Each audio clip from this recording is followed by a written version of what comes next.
Welcome to Tina Cooks. Today we're going to do a wonderful dish called pork pretare. It's called pork pretare because it was named after a town that my husband's grandfather came from, Pretare, Italy. Also today we're going to start out with a ricotta pie. I got an email from Deb. Deb, this pie's for you. I was taught how to make this pie from my Auntie Sunny Marama. Very, very wonderful cook, wonderful Italian tradition. She taught us biscottis and all kinds. This is one of my favorites. I love cookies, but ricotta pie is the ultimate. Okay, we're going to start out by measuring our shortening and butter. Now the recipe calls for shortening. I like a little butter flavor in my pie crust, so I add a little bit of each.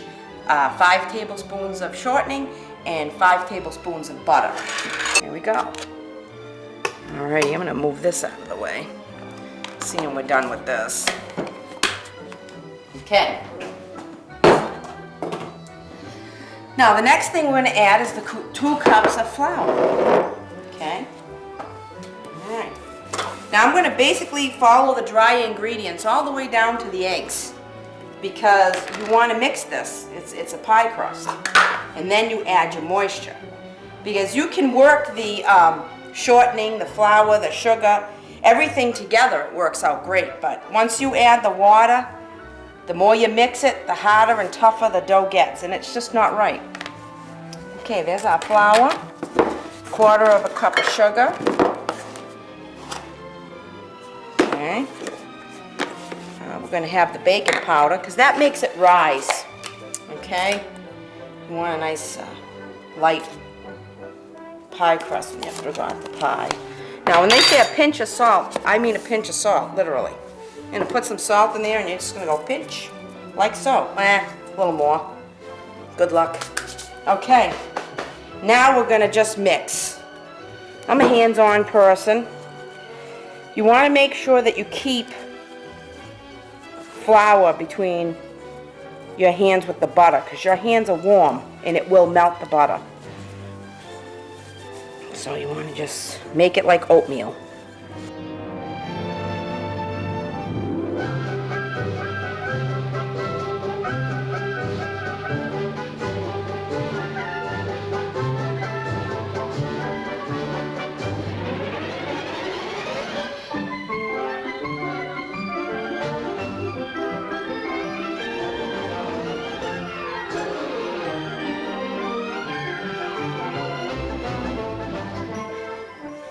Okay, now at this point, it's pretty mealy. It's nice. You don't want to, go too crazy. Some of the butter chunks will stay butter chunks, but that's okay. When you roll them, they'll be all right. Okay, now we have 1 egg slightly beaten. Okay, make sure it's beaten up. And then what I'm going to do is I'm going to add just a little teaspoon or 2 of water, okay? And you're just going to mix it around like this, a little bit, little bit, little bit. You want to be very delicate with it. You don't want to mash it, because it's going to really make your dough hard and tough. It won't be nice and moist. Now this, if you can squeeze it, I believe it's pretty much ready. You're just going to press down. Kind of like when you're mixing the gnocchis, you don't want to overwork your dough. I think I'm going to add a touch more water. Making pie crust is a texture thing. I hated pie crust. It's always a challenge. But I think I've learned how to do it now, and it's taken me a little time. So practice. It's the best thing for you to do. And what better thing to practice with than ricotta pie? Okay. Move this out of the way, this out of the way. I'm going to dump this on the table now. Get rid of some of this debris.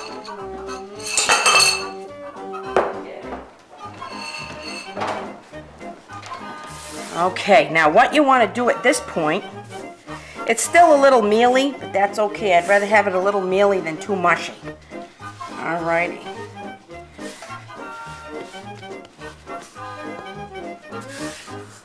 This dough can be hard to work with.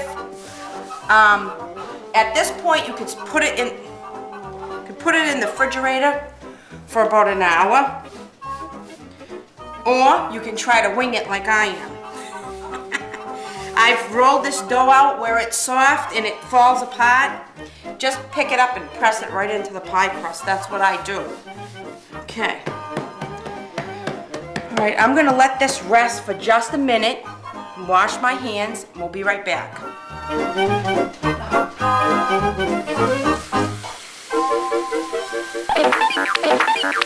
Okay, so I'm putting butter in the bottom of my pie plate. I like a glass plate. I think they bake more evenly than, you know, tin. But if that's all you have, that's fine. I like butter. A shortening or something doesn't have the flavor of butter does. Okay, now we're gonna roll this. Put a little flour here, and we're gonna turn it this way. You're just gonna pull it towards you. This dough does crack, it does fall apart. It's a very delicate dough. Sometimes if you chill it about an hour before you use it, it's a little more, you could probably roll it a little better. It does have butter and shortening, so there we go. Oops, a little bit of cracking up, but that's okay. It happens. Alrighty, here we go. We're going to just push this in. Make sure everything's... And just take this from here and just push it in there.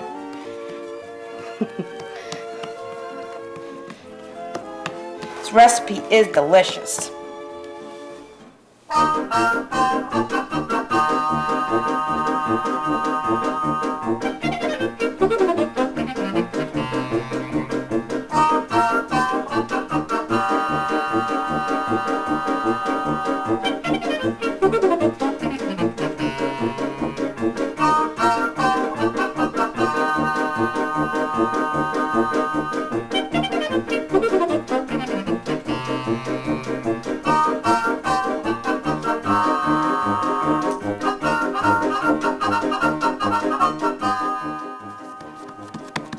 Okay, now I am going to put this in the refrigerator because this really should be chilled before you bake it. I'm going to start out with 2 pounds of ricotta. Okay? Now you're supposed to add 2 eggs, but these eggs, they're supposed to be large. What a joke. So we're going to put 3 because they're just not large enough for me.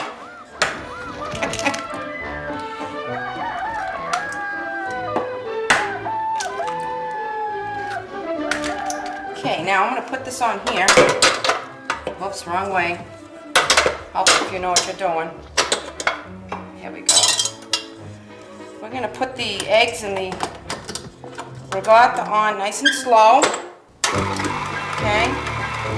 I'll let those mix a little bit, which comes to the next item. Now, when I do a recipe, I follow the items right down, unless there's cooking instructions, baking instructions with it. A lot of times you want to cream your shortening sugar. There's certain procedures you use. But with this pie filling, I kind of just go right down the list.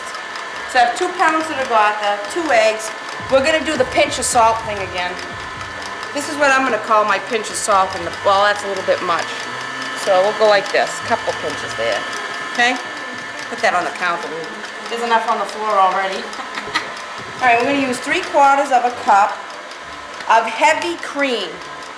Now, if you want to lighten the recipe up and you want to use, the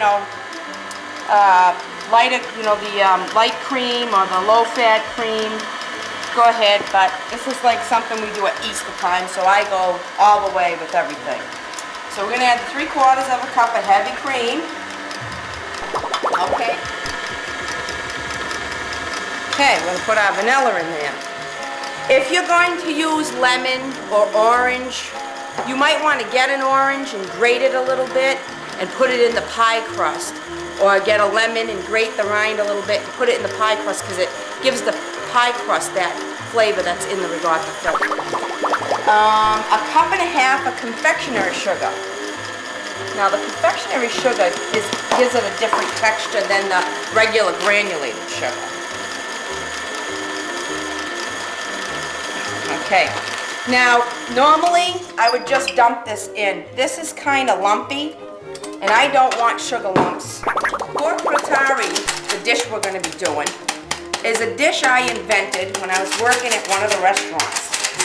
Because I tried to do something different all the time for the customers that would come in. Well, every night I would go in with a new dish, and Bobby Ciccolini, who I was working with at the time, would look at the map and go, and that's what we would name the dish after. So we had a lot of Italian named dishes that we just selected names for. And we're gonna mix. All right, so we have our ricotta, our eggs, our salt, our heavy cream, our vanilla. I'm gonna add a little more vanilla. That's good, but I want a little more. And there we go. And that's another thing. Taste it. It's great. Okay. Confectionery sugar. All right, we're ready to go. Just gonna let this mix a minute. Now, ideally, when you're making this pie, you want to do your pie crust. You want to stick it in that refrigerator. You want to leave it there a good half an hour or so that that crust is chilled. Now this is going to look really full, and it needs to, because you want a nice high, dense pie, cheese pie. Alrighty.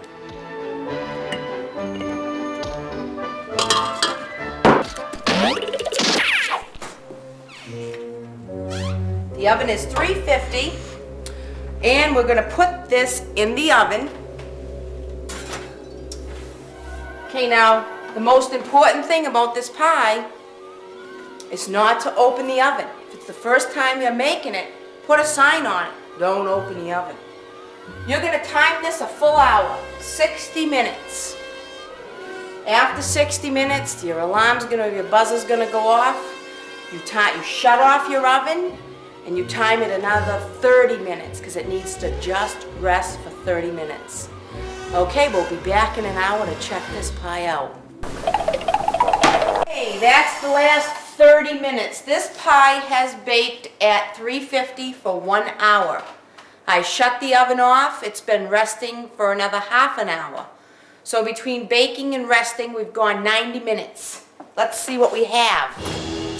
Oh, wow. See? Now, this is still very, very hot. So you want to bring it down a little more in the back of your oven. You want it to stay warm. It's all nice and puffy. Well, as it cools, it's going to sink down, and it's going to be, level. And then after it sinks down a little bit, you put it in the refrigerator, and you want to do this the day before. It's best after it's sat in the refrigerator, even a couple of days. And this is our ricotta pie, which we're going to have for dessert.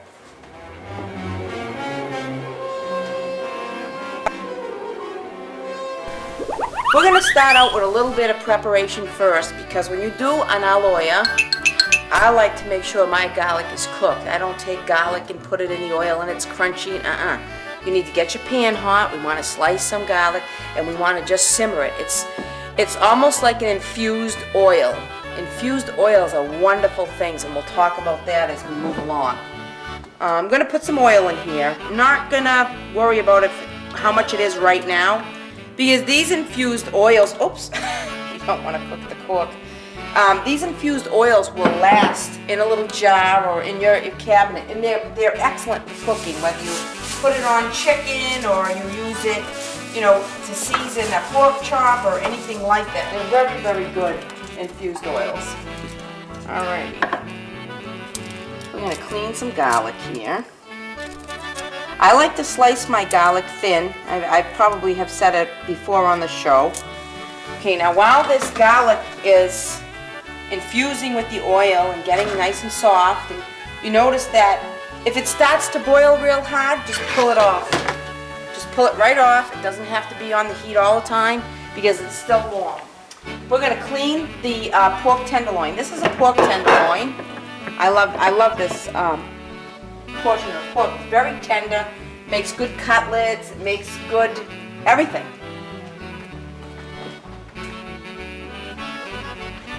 We'll grab the bowling knife. Can't find my other little knife I had here. We're going to take, this is a silver skin. You don't want this on there. It's very tough. It doesn't taste very good. We're going to put this oil back on because it's stop boiling.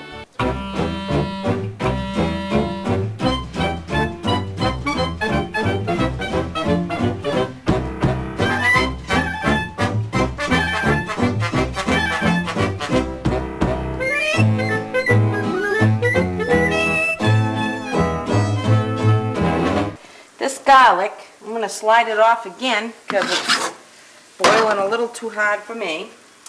Now the pork, we're just going to slice it, just like little medallions.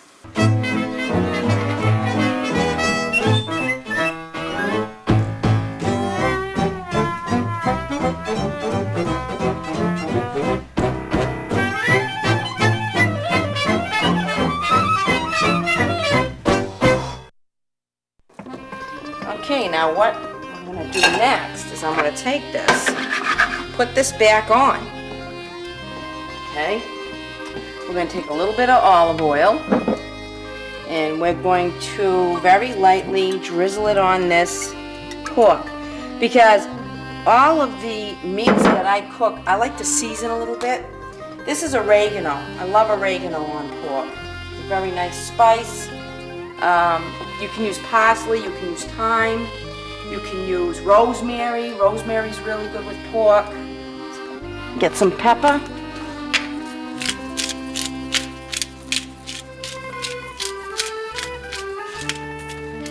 Some salt. Excuse me, Cal.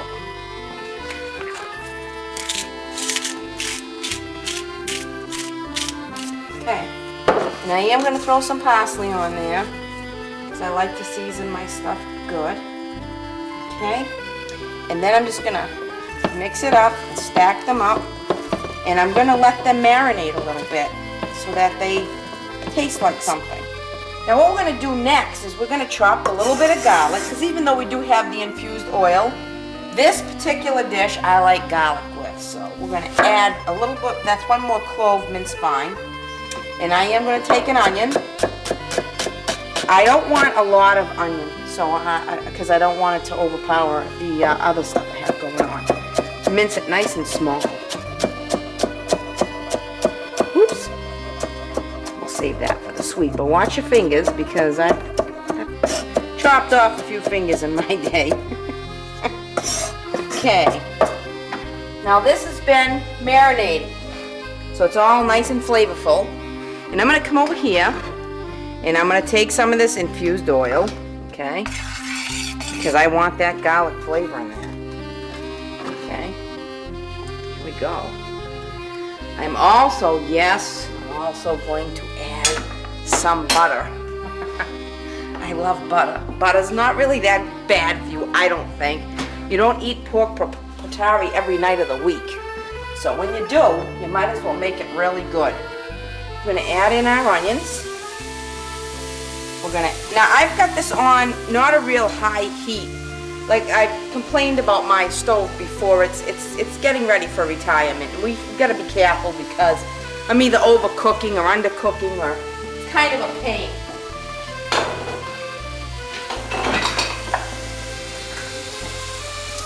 So we're going to get this going. Alright, I'm going to bring this up just a tish. It's a little too low. See what I'm saying about this burning? Alright, so we're going to get that going. Now, while this is warming up, we are going to flour the pork. Now, I don't season my flour. You want to do it nice and light. You don't want to have too much excess on there, so you want to make sure you slap out that extra flour.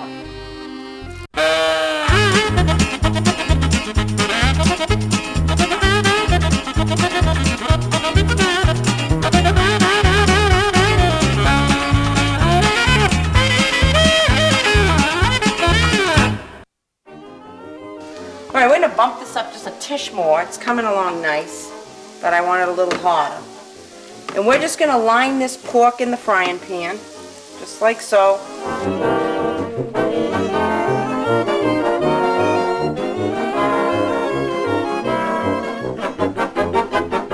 Okay, and you want to drizzle a little more oil over here. Just make sure that everything's all nice and covered with this oil. Okay, there we go. Now we're going to let this brown on one side, and then we're going to turn it over and let it brown on the other side. I don't really want to rush this. Usually with a gas burner, you know, you can fire it up and it cooks real quick and it's, you know, nice, but we're going to suffer with the electric here.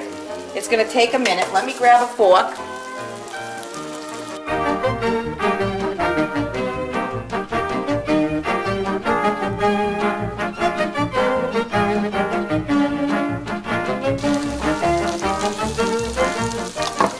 Okay, now I have pan fried all the pork. Make sure it's cooked through. You know, you don't want to have, well, I don't know, today they feel differently about pork. Some people eat it, you know, kind of red. Me, I'm of the old school. I cook my pork, I cook my chicken, I cook everything. We're just going to fire this up. I'm going to move this over here because I don't like it right there, too close to my burner. And I'm going to fire this up a little bit because we're going to take a white Chardonnay. And again, make sure you can drink your wine because you don't want to, you know, have a bad wine. And we're going to let this just reduce. You notice when you're taking the bits off the bottom, okay, it's going to thicken a little bit, and that's what you want, because that's what the flour, that's the purpose of the flour. This wine is going to boil out and reduce. Now, I'm a big fan of chicken broth, canned broth. I use pastes, in the restaurant we use all kinds of forms of chicken broth, because you don't want this to be just wine. So you're going to add a little more chicken, you're going to add a little chicken broth to that. And as you notice, by the time I'm done deglazing this pan, it's clean. I get all the flavor from that pan in this sauce right here. Now this sauce is exactly the way I want it. I'm going to add a little salt. We're going to add a little pepper. Alright. We're going to add a little bit of garlic. I am not going to add any more oregano. Oregano is a very, very, very strong, very potent spice. You don't want it to overpower. If you feel this is a little thick, like I said before, just throw a little chicken stock in there. Oh, this little celery. I made my chicken stock. I use collagen. I use little cubes. I dissolve them in hot water. I tend to like the Herbox cubes better than the packages or the other stuff. But experiment. Like I said, everything is, you know, up to you. It's up how you like to eat it. Okay? Now the next thing I'm going to do is I'm going to take this off for now. Okay? And I'm going to put the oil on. Now this is going to be for my pasta. Now even with an aloe, yes, I do my oil and my garlic, but I also add butter. I think the butter cuts the oil. Okay, and you want it to coat your pasta. This is going to just take a minute to warm up. But I do have my pasta over here pre-cooked, like I said. And we're going to take the pasta and we're going to put it in the oil. Okay, there's a little water in this, it's okay. I'm going to take some nice fresh parsley. Now I also like to serve this dish and throw some cauliflower in here. Cauliflower aloe is almost as good as the chicken and broccoli Alfredo.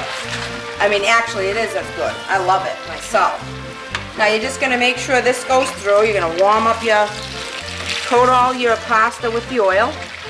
Okay? We'll let this simmer out a little bit. Alright, we'll let that cook up. And yeah, I am going to throw some Romano cheese because that's a good aloe. You got to have your cheese in your aloe. You're going to toss that, just like so.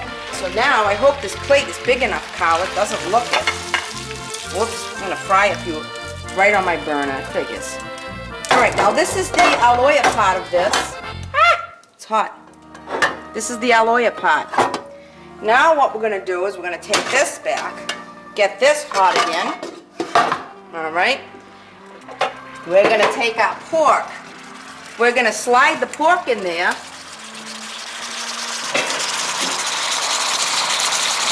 Okay, if you want the pork to kind of, you know, have a little bit of gravy on it, not a ton. We don't want a ton of it. Back up. Now on this dish, this is the presentation of this dish, okay? I like to take my pork and line it around the edge. That's very hot. Burning myself up. Okay, right around the edge of the dish. Make sure it overlaps so you have enough room. Okay.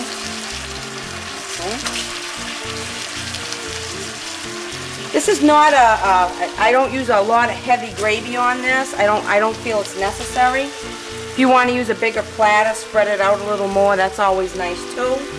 Okay. I actually did quite a bit of pork. I don't know why. It's not like I'm feeding an army here anymore, but I'm used to big portions, I guess. Oops. Alrighty. Now, I'm just going to take the rest of this, and it's just I'm just going to deglaze this one more time. Okay. Once everything's taken off, then we're just going to take this, and we're just going to ladle this around on the pork so that it's nice. If you don't want to add this much sauce to it, don't. In the restaurants, I think I did it a little drier than this. And this is pork Pretare. Now tonight, I'm going to bring this over to the table. Okay? Alright, so now we have the pork Pretare. We also have our delicious ricotta pie that we made. Now everybody asks me, Tina, who eats the food? I'll show you who eats the food. Alright, Carl, let's switch. Go ahead. The only thing is I'm a terrible camera person. I don't even know how to work this thing. It's a tough job, but somebody has to do it. And I'm elected.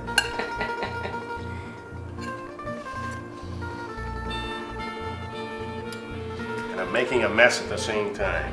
That's why he doesn't sit down and eat till the camera is off.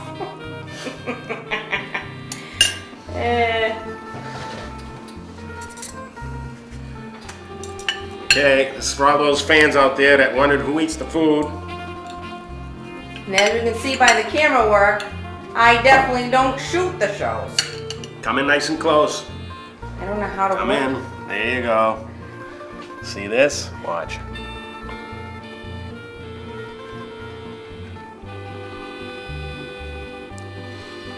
It's tough being me. It's real tough. You know what? I'm going to try some of that ricotta pie while I'm at it. It's not dessert time, but it's close enough for me.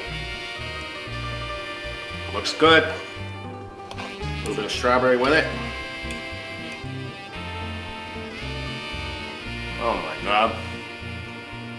I might eat dessert first and have that later. Anyway, Tina, why don't you come in and finish up your show? Okay. So as you can see by the shoddy camera work, that's why Carl does the camera and I do the cooking. Thank you for watching Tina Cooks. Deb, make a ricotta pie and have a good night. Thank you.